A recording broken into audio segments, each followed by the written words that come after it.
Hey everybody, Mark here at 8 Minute Axe. Today I am doing the long overdue head-to-head comparison between the Rickenbacker 360 12-string and the Harley Benton RB-612, the one hanging on the wall behind me, essentially Harley Benton's knockoff of the Rick. I'm going to briefly go over the differences in specs, build quality, pickups, and of course the big one, price. I'll play several classic electric 12-string riffs and let you decide if you think the Rick is worth it and how the Harley Benton stacks up. I'll share my thoughts and opinions at the end of the video. Before we get started, if you're new here, please consider subscribing, and if you do, please don't forget to ring the bell to get notified when I upload new videos. I also give away a brand new 12-string guitar package every month. Details on how to enter this month's competition are in the description below. Okay, so let's jump right into it. We'll start with the Rickenbacker. So Rickenbacker makes both the 330 and 360 models of their 12 strings. I'm going to review the 360 because that's the one I have and that's the higher end model. The differences between the two are primarily aesthetic, although the 330 is a mono output guitar, whereas the 360 does have stereo outputs. The 330 currently runs for about $2,500, where the 360 costs about $3,000. So what do you get for your $3,000? Well, I think the one thing you have to factor in is that you are buying a piece of history. The Rick 12 helped define the sound of the 60s and was the go-to 12-string for the Beatles, the Byrds, Tom Petty, and countless others. It's 100% American-made and always has been, and it's a striking-looking guitar, no doubt about it. Now, I'm not going to do a deep dive into the specs because this is more a video of how the guitars sound, but I will cover the basics. The Rick features a maple body, a set maple neck, and a rosewood fretboard, and the fretboard is lacquered, which is kind of unique. It has a trapeze-style tailpiece. It has 6 saddles, so each string set sets on its own saddle, and has the classic triangle-style fret markers. It's loaded with 2 Rickenbacker high-gain pickups, and as I mentioned earlier, the 360 comes with stereo outputs, so you can actually dial in 2 different sounds and send them to 2 different locations. It also features an additional tone knob in which you can blend the 2 pickups together, which just adds to the wide tonal variety that you can get from this guitar.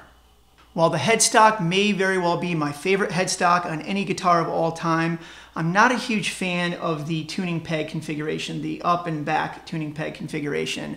I personally would rather have 6 on top, 6 on the bottom. It certainly looks clever, but for me it does get a little confusing when I'm tuning. I do want to mention that one major difference between the Rick and just about every other 12-string guitar on the planet is that the 4 octave strings are reversed.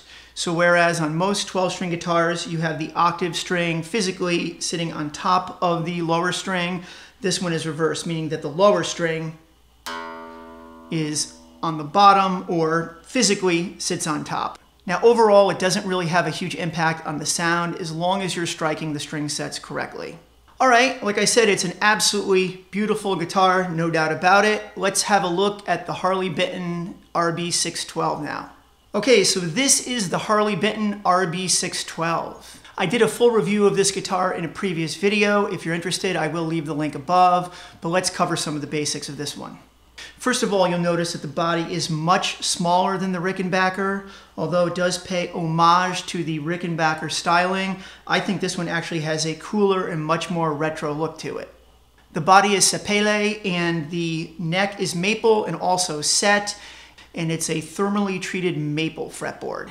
The hardware is all manufactured under the Harley Benton name. I will tell you though, I have had this guitar for over 6 months.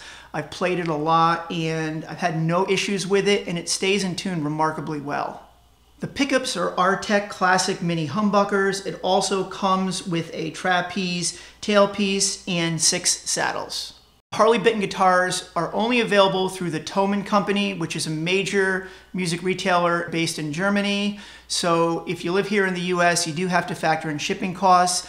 I paid a total of $275 US for this guitar, including shipping. All right, enough with the specs. Let's get to the good stuff and start playing. So what I've done is taken about 6 or 7 classic Rickenbacker 12-string riffs. You're going to hear the Rick and then you're going to hear the Harley Benton, so you can really get a feel for what each guitar sounds like. And I also thought it'd be fun to play them together, so I've done a couple songs where the Rick takes the lead and the Harley Benton plays the rhythm and vice versa.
Okay, so what do you think? There's no doubt that the Rick has more definition and can get a much wider array of sounds. That being said, I think the Harley Benton stacked up really well. I go back to what I said in the original Harley Benton review video that I did. If you play in a Byrds or Tom Petty cover band, or Money Is No Object, then I absolutely would go for the Rickenbacker.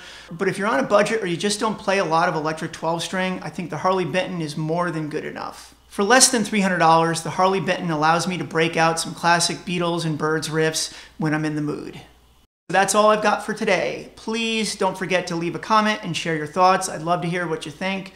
Most importantly though, have a great day, and I will see you in the next video.